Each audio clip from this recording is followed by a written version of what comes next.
अब आज का टॉपिक है हमारा रेजिस्टेंस। ओके।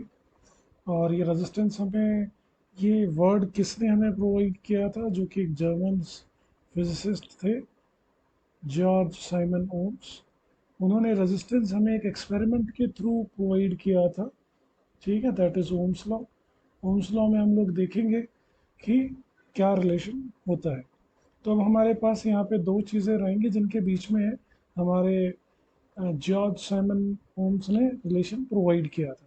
उन्होंने कहा था the current flowing through a conductor, okay, conductor is directly proportional to the potential difference applied across its ends, provided the other things like temperature, pressure, okay, all physical conditions remain same.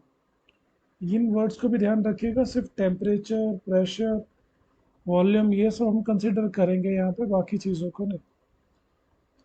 अब यहाँ पे उन्होंने ये बोला that is current flowing through a conductor is directly proportional to the potential difference। तो यहाँ पे हम लोग ड्रॉ कर लेते हैं, that is V is my potential difference। Okay, current is denoted with I। तो इन दोनों की प्रोपोर्शनलिटी को हम यहाँ रख लेते हैं, और इसकी प्रोपोर्शनलिटी कांस्टेंट को अगर मुझे रिमूव करना हो, V इक्वल्स टू, अब प्रोपोर्शनलिटी रिमूव होती है तो उसकी जगह पे हमें कांस्टेंट को अप्लाई करना होता है, और वो कांस्टेंट हमारे पास रेजिस्टेंस रहता है, ये R। ओके, समझ में आ गया कहाँ से आ गया रेजिस्टेंस R। तो अब हम यहाँ पे R को सब्जेक्ट बना लेते हैं, तो that is V by I। तो ये रेजिस्टेंस हमें आता है ओम्स लॉ के थ्रू। अगर हमसे कोई ओम्स लॉ पूछता है तो ये रिलेशन हमें शो करना होता है, that is V equals to RI या IR, कुछ भी बोल सकते हैं, एंड उसमें हमारे पास R एक कांस्टेंट है, ये कांस्टेंट कंसिडर किया जाता है। अब हम यहाँ पे देखने वाले हैं कि हमारा जैसे कांस्टेंट आ गया, अब ये constant metal to metal change होता रहता है। अब मेटल टू मेटल चेंज होता है मतलब स्टील के लिए अलग होगा, एल्यूमिनियम के लिए अलग होगा, गोल्ड के लिए अलग होगा, सिल्वर के लिए अलग होगा। तो हम यहाँ रैंडमली कोई भी दो आप मेटल मान लीजिए। तो चलिए, अब हम यहाँ पे दो कंडक्टर लेते हैं, एक को ग्रीन से रिप्रेजेंट करते हैं और एक को रेड से करते हैं, और इन दोनों का अलग अलग रेजिस्टेंस है।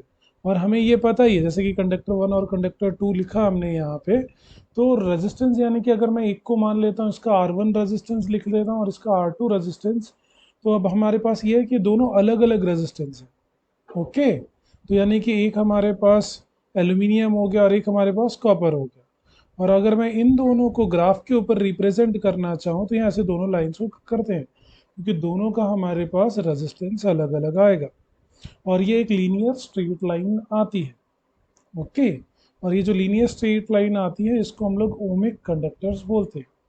हाँ ओके, अगर मुझे इसकी साइड्स के ये ड्रॉ करने हैं तो मुझे एक तरफ V और एक तरफ I को डिनोट करना पड़ेगा। ओके, और जब हम इनका रेशियो लेंगे, एंगल्स बनाएंगे इनके बीच में, तो उनका जो रेशियो आएगा, क्योंकि हमारे पास रेशियो क्या है, R equals to V by I, तो थीटा अपोजिट अपन बेस में यहाँ पे लेना चाहता हूँ तो मुझे वो रेजिस्टेंस प्रोवाइड होगा, और ये मैं लूँगा तो इन दोनों मेटल्स का जितना भी एंगल ये बन रहा है, ठीक है स्टीव, ये हमें उसकी वैल्यू प्रोवाइड करता है कि किसका रेजिस्टेंस ज़्यादा है, किसका रेजिस्टेंस कम है।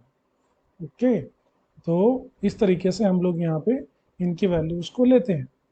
तो अब हम लोग यहाँ पे इनको क्या लिखेंगे, इन दोनों को अब हम लोग यहाँ पे लिखेंगे, जिसमें भी स्ट्रेट लाइन आ जाती है हम उसको ओमिक कंसिडर किया जाता है, OHMI, ओमिक। तो ये सारे ओमिक कंडक्टर्स कंसिडर किया जाएगा। ओमिक कंडक्टर्स कंसिडर किया जाता है मतलब कि ये सारे के सारे मेरे पास ओम्स लॉ को फॉलो करते हैं, बट फिर भी हमारे पास कुछ और मटेरियल्स हैं जो ओम्स लॉ को फॉलो नहीं करते। तो अगर हम लोग यहाँ पे एक, मैं रैंडमली एक लाइन ड्रॉ कर देता हूँ, जो एक टाइम पे मेरे पास V की दो वैल्यूज आ जाती है ऐसे, ठीक है। तो अगर मैंने यहाँ पे ये दोनों को ड्रॉ किया, जैसे कि घूमता हुआ आ रहा है, एक टाइम पे मेरे पास सेम वोल्टेज पे मुझे, मतलब एक वोल्टेज पे मुझे करंट की वैल्यू ये भी मिल रही है, सेम यहाँ पे आ रहा हूँ तो मुझे सेम वोल्टेज पे एक दूसरी भी, जो कि पॉसिबल नहीं है किसी भी कंडक्टर के अंदर। ये टाइप का जो हमारे पास यहाँ पे ये जो मैंने ग्राफ बनाया है, ये जो आप देख रहे हैं अभी, इसको हम लोग यहाँ पे बोलेंगे नॉन ओमिक। ठीक है, क्योंकि ये ओम्स लॉ फॉलो नहीं करते। और नॉन ओमिक के अंदर हमारे पास आते हैं सभी semi conductors, conductor.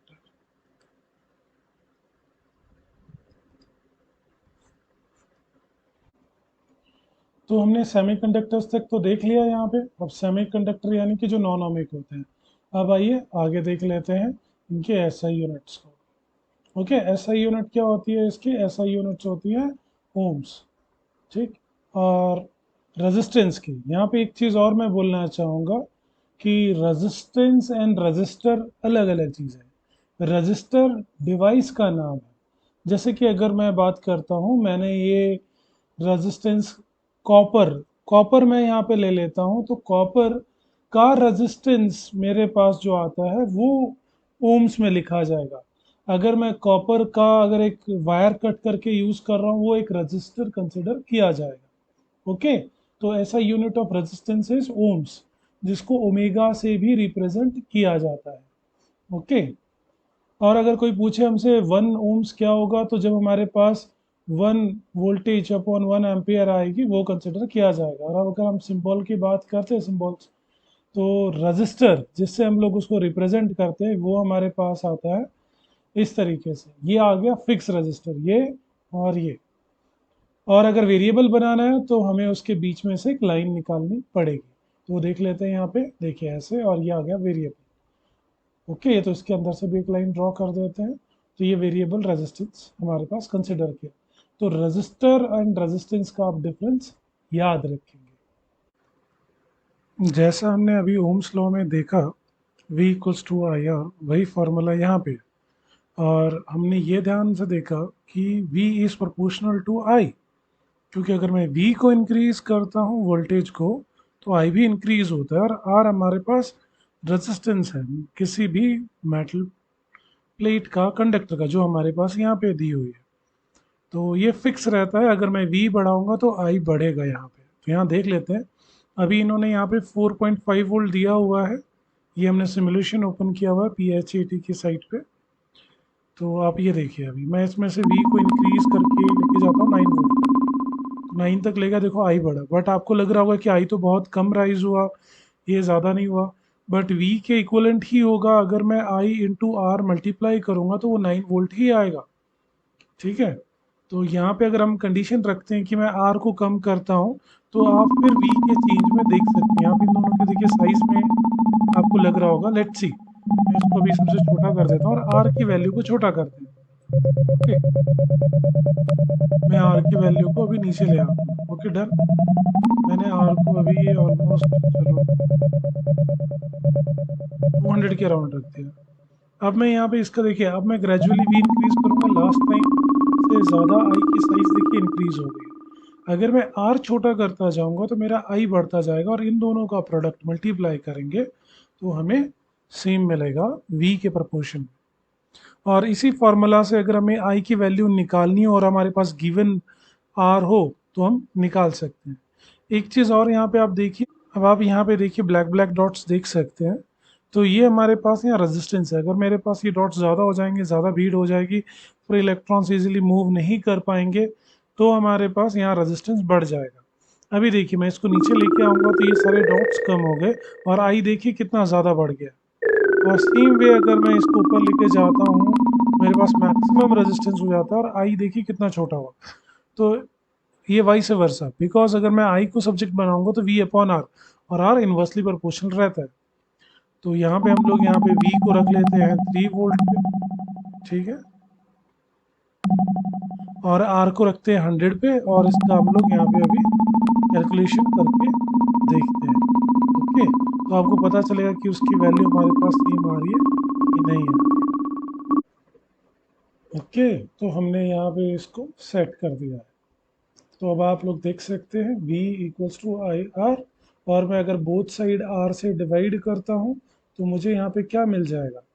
I equals to V by R. Okay, यहाँ से R कट हो जाएगा। अब हम देखते हैं V की वैल्यू क्या है। मैंने वो कितने पे सेट किया V को? 3 वोल्ट। और आर को कितने पे सेट किया, 100 ओम्स में। ओके, तो अब हम करंट की वैल्यू निकाल के देखते हैं, आई कितना आएगा यहाँ पे। तो अब यहाँ पे अगर मैं यहाँ रखता हूँ दैट इज 3 वोल्ट अपॉन 100 और हाई 100, और इसको अगर मुझे लिखना हो तो हम लोग क्या लिख सकते हैं, 0.03 एम्पियर। रिप्रेजेंटेशन चेंज करने के लिए कि हमारा ये वाला आंसर इससे मैच हो, तो आपको अगर ऐसा लगता हो तो उसको ट्रू कर दो। तो यहाँ पे देखिए 0.0, तो यानी कि 2 पॉइंट्स हम अगर यहाँ से यहाँ पे और यहाँ से यहाँ पीछे लेके जाते हैं, तो यानी कि 3 × 10⁻⁻² एम्पियर। और मैं यहाँ पे अगर एक और लगाना है तो मैं रखूँगा यहाँ पे 30, क्योंकि एक पॉइंट और मैं पीछे लेके जा रहा हूँ, × 10⁻³ एम्पियर। -3 को बोला जाता है मिली। तो ये हमारे पास देखिए आंसर आ गया है, ये ट्रू है। तो V equals to I R, और इसमें से कोई भी दो वैल्यूज गिवन होनी चाहिए, एक अननोन को हम इजीली फाइंड आउट कर सकते हैं, सिंपल मैथमेटिकल इक्वेशन है। ओके, आई होप आपको ये क्लियर हुआ होगा।